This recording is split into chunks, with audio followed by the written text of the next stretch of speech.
Hello everyone, welcome to Knowledge Share. In this session, we are going to see about Java OOPS concepts. So there are different OOPS concepts in Java that you have to learn before you proceed with your Java programming or if you want to upskill your coding knowledge. So you have a different concepts like class, object, abstraction, encapsulation, polymorphism, and inheritance. These are the basic concepts that you have to learn for your journey to be very smooth in automation or in Java coding. When you are more familiar with these concepts, then you will have a more confident of coding standards. So there are certain coding standards that are being followed.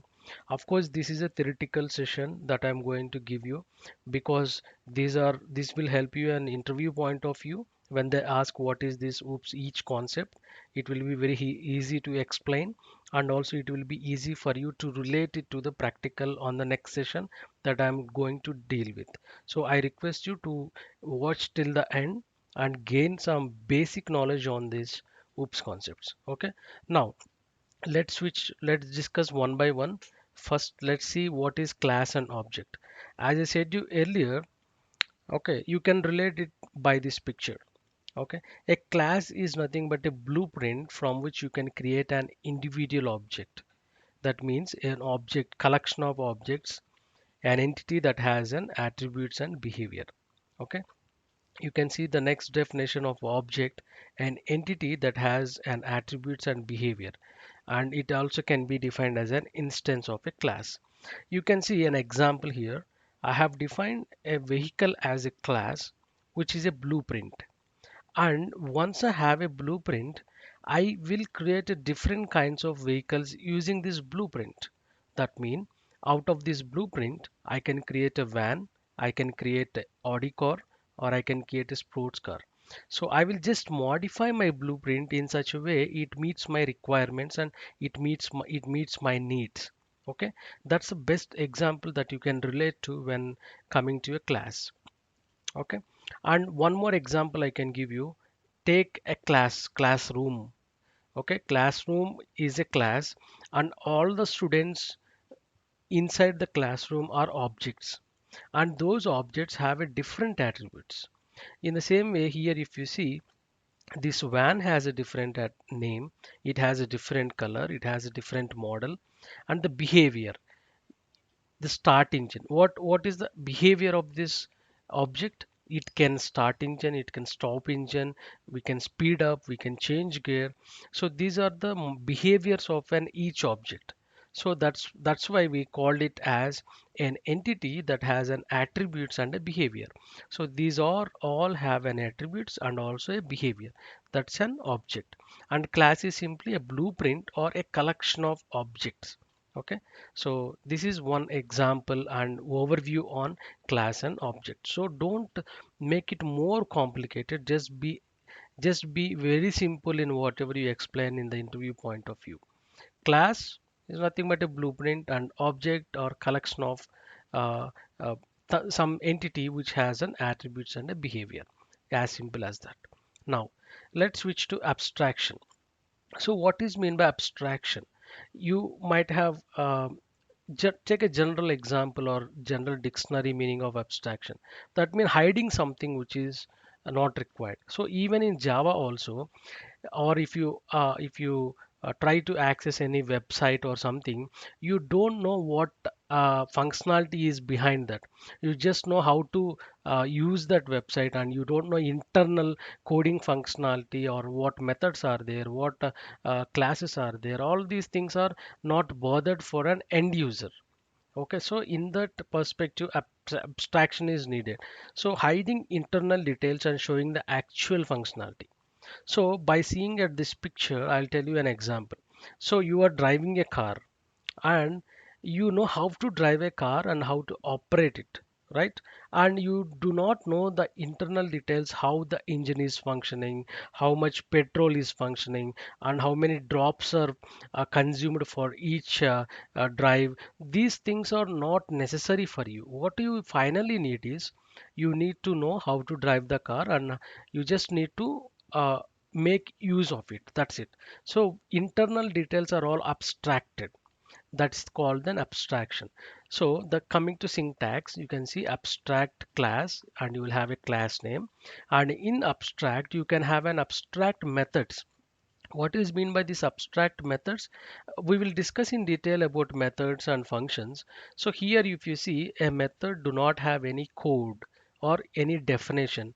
You are just defining a prototype. That means you are giving a declaration. That's it.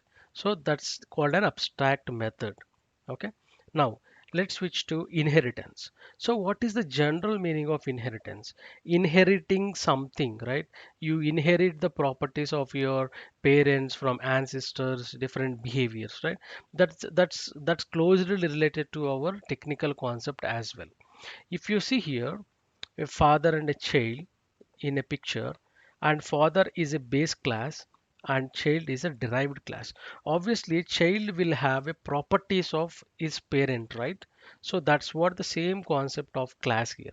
Once you define a class, if you can derive the class and declare other things as well, that's an inheritance.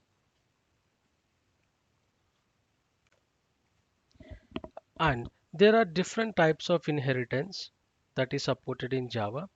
And before that, let's see the definition what you can say when it comes to interview point of view. It's a mechanism in which one object acquires the properties and behaviors of an parent object. So parent class, you have different terminologies. Parent class, child class, base class, derived class, super class. So these terminologies are used when you are working with an Java OOPS concepts. Okay, and you have four types of or three types of inheritance that is supported in Java. One is single inheritance, one is multi-level inheritance, and other one is hierarchical inheritance. So there is a concept of multiple inheritance also, which is not supported by Java, but through interfaces you have to implement it. So what is interface and what is this multiple inheritance? We will see. So to just give you an overall high level view, single inheritance means one parent class and one child class. This child class is acquiring the properties of a base class. Multi-level, that means there are maybe there is two parents and one child is acquiring the properties of the two parents, mother and father, you can assume. So that way hierarchical again. So there are different kinds of inheritance that we will see in practical with examples in the next session. And interfaces, you have a syntax here. When we will discuss it when we are dealing with a multiple inheritance, we need to have an interface implemented in order to achieve multiple inheritance. So these are the syntax for inheritance. Now coming to encapsulation. So now assume as a general definition or a general term capsule. What is a capsule?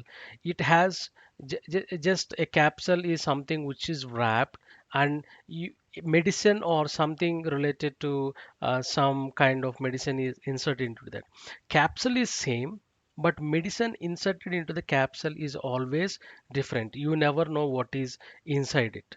Okay, until and unless you ask it. So in here is a process of wrapping code and data together into single unit. Okay, sorry for this, ignore the heading here. It's a definition for encapsulation. It's a process of wrapping code and data together into a single unit. Okay, for example, setting employee data and getting employee data. So this encapsulation is mostly used in order to maintain the security, to maintain the data security in your code or whatever the data that is you are maintaining in a database. Okay, if you observe the example here, class account private int account number, private int account balance. So if you observe, we have mentioned it as private. So the data members are private and the methods like get name and set name are public. That means you can access those data, but the details, the data member details are private, so that it is very secure when you are coding. So that's the reason in encapsulation you will have a setter method and a getter methods. Using that setter method you can set up the data. Using the getter methods you can retrieve the data. That's the reason if you see a capsule, one it has a methods and other it has a variables. So variables are nothing but this private int account number, private int balance. These are the variables, and methods are get name and set name. So that way this encapsulation will help you to safeguard your private information without exposing to external users, and you give them what is required and whatever what they are trying to retrieve. So only those is provided for these getter and setter methods. Okay, this is an example of encapsulation. But when we go in deep, when we are writing some examples in the next upcoming session, you will get one clarity on what is this encapsulation. Not only this encapsulation, we will be dealing with the different OOPS concepts, each example for each OOPS concept. Okay, our next concept is polymorphism. So poly means many and morphe means forms. So polymorphism. The word polymorphism itself says many forms. That means it has an ability of an object to take on many forms. So imagine TV an object, or just imagine we have a TV, and it can be of many forms. It can be designed in many forms. We can have a DVD player TV, we can have a soundbar TV, or you can have a 4K TV. There are different types of TVs that we can see in the market, right? So TV is same, but it takes many forms. So in Java also, if you want to implement something which performs a different functionalities but the same method, for example, real-time example, take addition. You want to do an addition of two numbers. For addition of two numbers, you will create one method, right? For addition of three methods, you will create three more method. One more method. Okay, so both functionality is same, both names are same, but when you come inside the definition, the performance or the feature is different. The first one do two numbers addition, and the second one does three numbers of addition, right?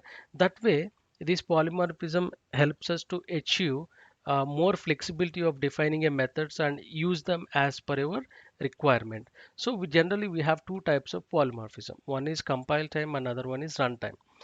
Compile time is nothing but a method overloading, okay, and the second one is runtime, which is a method overriding. These two are very important things which you have to remember during polymorphism. So whenever we see an example, I will tell you in detail what is this method overloading and what is this method overriding. So with this, we have done with the basic knowledge on OOPS concept. This session I am giving you so that it will help you in interview point of view, and it will whenever you are asked about these questions, just remember the definition for sure, and just at least the syntax so that you will know you can perform well in interview. So with this, I'm wrapping up the session with takeaways. So you have a class, object, abstraction, encapsulation, polymorphism, and inheritance. So these are the OOPS concepts that you need to learn. In the next session, we are going to see with the practical examples of this each OOPS concepts. Okay. Until then, we keep learning. If you have any doubts, please put in the comments, and if you have any suggestions, please post in the comments, and please share and subscribe. Thank you.